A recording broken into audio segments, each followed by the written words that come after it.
प्रतीक यादव को गुजरे हुए लगभग 2 दिन हो गए हैं और प्रतीक यादव के मामले में नया मोड़ भी आ गया है, जहां अब जांच की मांग तेजी से उठने लगी है। अभी तक समाजवादी पार्टी के नेताओं और अखिलेश यादव के जरिए कहा गया था कि प्रतीक यादव का निधन नेचुरल नहीं, बल्कि इसके पीछे कोई ना कोई हाथ है और सीबीआई जांच होनी चाहिए, ऐसी मांग समाजवादी पार्टी के जरिए की गई।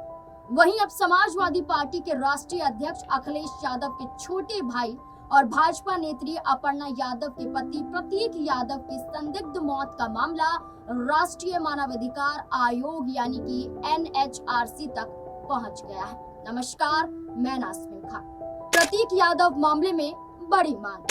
दरअसल प्रतीक यादव की मौत को लेकर लगातार उठ रहे सवालों के बीच अब एक गैर सरकारी संस्था ने हत्या की आशंका जताते हुए मामले की स्वतंत्र और निष्पक्ष जांच की मांग की है। मानवाधिकार के लिए काम करने वाली संस्था DK फाउंडेशन ने NHRC में शिकायत दाखिल कर इस मामले को बेहद गंभीर बताया है। संस्था का कहना है कि प्रतीक यादव की मौत सामान्य नहीं लगती है और शरीर पर मिले कथित चोट के निशान कई बड़े सवाल खड़े करते हैं। NGO ने मांग की है कि मामले की जांच के लिए तत्काल विशेष जांच दल यानी कि SIT गठित की जाए और पूरी जांच को राजनीतिक या प्रशासनिक प्रभाव से मुक्त रखा जाए। मौत के बाद बढ़ते गए सवाल। बता दें कि समाजवादी पार्टी संस्थापक स्वर्गीय मुलायम सिंह यादव के पुत्र प्रतीक यादव का 13 मई की सुबह लखनऊ स्थित उनके आवास पर संदिग्ध परिस्थितियों में निधन हो गया था। सूत्रों के मुताबिक सुबह करीब 5 से 6 बजे के बीच में वे घर के किचन में अचेत अवस्था में पाए गए थे। इसके बाद उन्हें आनन फानन में सिविल अस्पताल ले जाया गया, जहां डॉक्टरों ने उन्हें मृत घोषित कर दिया। अस्पताल सूत्रों के अनुसार जब वह अस्पताल पहुंचे थे तो उनकी पल्स और हार्ट बीट बंद हो चुकी थी। इसके बाद उनका शव का जो था पोस्टमार्टम किया गया था, पोस्टमार्टम के लिए भेजा गया था, जिसकी पूरी वीडियोग्राफी भी की गई थी। NGO ने NHRC में क्या कहा?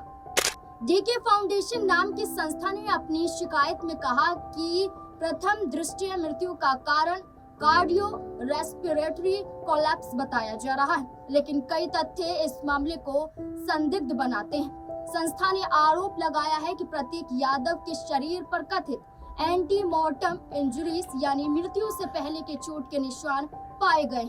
NGO का कहना है कि प्रतीक यादव फिटनेस और स्वस्थ जीवन शैली के लिए जाने जाते थे। ऐसे में उनकी अचानक मौत और शरीर पर संदिग्ध निशान गंभीर सवाल पैदा करते हैं।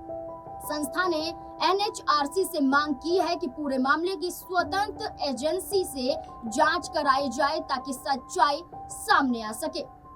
NGO की 3 बड़ी मांग। NGO ने अपनी शिकायत में 3 अहम मांगे रखी हैं। पहली, SIT का गठन। संस्था ने मांग की है कि मामले के निष्पक्ष जांच के लिए तत्काल विशेष जांच दल यानी कि SIT का गठन किया जाए। NGO का कहना है कि हाई प्रोफाइल मामला होने के कारण सामान्य जांच प्राप्त नहीं मानी जा सकती है। दूसरा, CCTV फुटेज सुरक्षित किए जाए। शिकायत में कहा गया है कि सिविल अस्पताल और संबंधित रूट के सभी CCTV फुटेज को न्यायिक अभिरक्षा में लिया जाए। संस्था का मानना है कि इससे घटनाक्रम की वास्तविक स्थिति समझने में मदद मिल सकती है। तीसरा, केंद्रीय फॉरेंसिक जांच कराई जाए। NGO ने मांग की है कि फॉरेंसिक जांच राज्य स्तर पर न होकर केंद्रीय फॉरेंसिक लैब से कराई जाए। संस्था का कहना है कि इससे जांच निष्पक्ष और पारदर्शी बनी रहेगी। पोस्टमार्टम रिपोर्ट में क्या क्या बताया गया? सूत्रों के मुताबिक प्रतीक यादव की पोस्टमार्टम रिपोर्ट में प्लमोनरी एम्बोलिज्म यानी फेफड़ों में खून का थक्का बनने की बात सामने आई। हालांकि अंतिम निष्कर्ष विसरा रिपोर्ट आने के बाद ही स्पष्ट होगा। बताया जा रहा है कि पोस्टमार्टम के दौरान डॉक्टरों ने शरीर के कुछ हिस्सों पर निशान भी नोट किए थे, जिसके बाद मामला और चर्चा में आ गया। शरीर पर मिले 6 जख्मों का रहस्य। शुरुआती जांच में मौत की वजह फेफड़ों में खून ब्लॉकेज की बताई जा रही थी, जिससे हार्ट और सांस लेने की प्रणाली ने काम करना बंद कर दिया था। लेकिन सबसे ज्यादा चौंकाने वाली बात शरीर पर मिली 6 अनसुलझी चोटें। जिन्होंने जांच की दिशा में कई बड़े सवाल खड़े कर दिए हैं। पोस्टमार्टम रिपोर्ट के मुताबिक प्रतीक के शरीर पर कुल 6 चोटें पाई गई हैं। डॉक्टरों ने स्पष्ट किया है कि ये सभी चोटें एंटीमॉर्टम यानी मौत से पहले की हैं। इसमें से 3 चोट करीब 5 से 7 दिन पुरानी बताई गई, वहीं बाकी 3 चोटें मौत से सिर्फ 1 दिन पहले की बताई गई। अब विसरा रिपोर्ट और अन्य लैब टेस्ट का इंतजार है, जिससे ये साफ हो पाएगा कि ये केवल एक प्राकृतिक मौत है या इसके पीछे कोई और बड़ी वजह है। गंभीर बीमारियों से भी जूझ रहे थे प्रतीक। इस पूरे मामले पर मेदांता अस्पताल के कुछ डॉक्टरों ने महत्वपूर्ण जानकारी भी साझा मीडिया के सामने की। उन्होंने बताया कि प्रतीक यादव पिछले काफी समय से हाइपरटेंशन और प्लमोनरी एम्बोलिज्म यानी कि फेफड़ों में खून जमा होने की बीमारी जैसे ये जो गंभीर समस्याएं हैं, इनका इलाज करा रहे थे। मीडिया रिपोर्ट का कहना है कि प्रतीक को कुछ समय पहले ही सांस लेने में दिक्कत के कारण भर्ती भी कराया गया था। जांच में पता चला था कि उनके फेफड़ों में ब्लॉकेज है, जिसका असर उनके दिल पर भी पड़ रहा था। वे नियमित रूप से खून पतला करने वाली दवाइयां भी ले रहे थे, लेकिन इसके बावजूद उन्हें आराम नहीं मिला।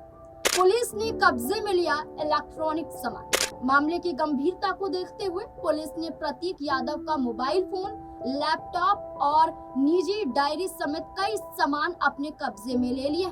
पुलिस अधिकारियों ने उनके आवास का निरीक्षण भी किया था और कुछ कमरों को सील भी कर दिया था। जांच एजेंसियां अब ये पता लगाने की कोशिश कर रही हैं कि मौत से पहले प्रतीक यादव किन परिस्थितियों में थे।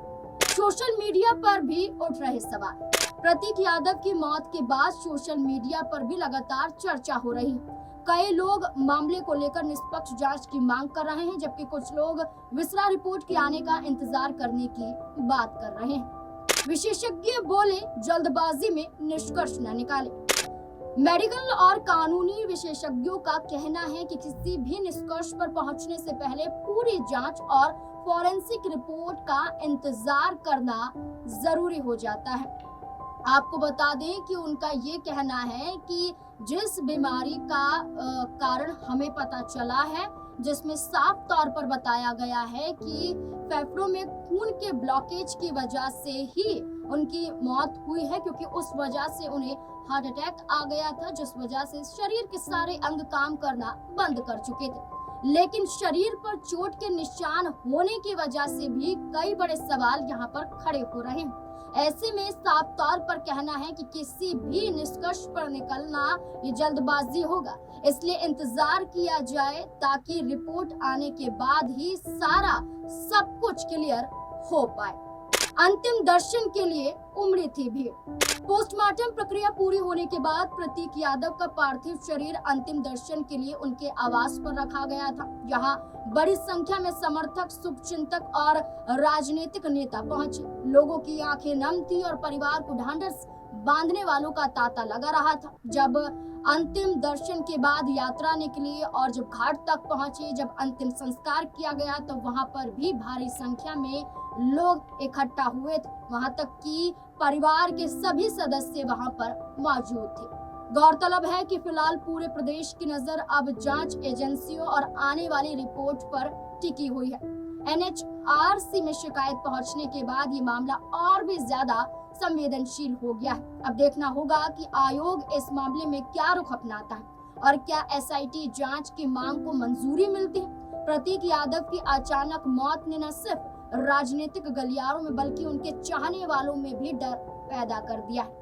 हेल्थ फिट प्रतीक यादव को अचानक इतनी सारी बीमारियां कैसे हो गई और शरीर पर वो निशान कैसे आए, अब सब जानना चाहते हैं। अब देखना होगा कि SIT को जांच करने के लिए क्या मंजूरी मिलती है और क्या इस बीच में कोई नया मोड़ आ पाता है। क्या वाकई जो सवाल उठ रहे हैं कि ये प्राकृतिक मौत नहीं, इसके पीछे कोई बड़ी साजिश है, तो ये साजिश है या फिर नहीं, इसका पता लगाया जाएगा उत्तर प्रदेश पुलिस द्वारा और तमाम एजेंसियों द्वारा भी। अब देखना होगा कि क्या होगा इस पूरे मामले का अंत।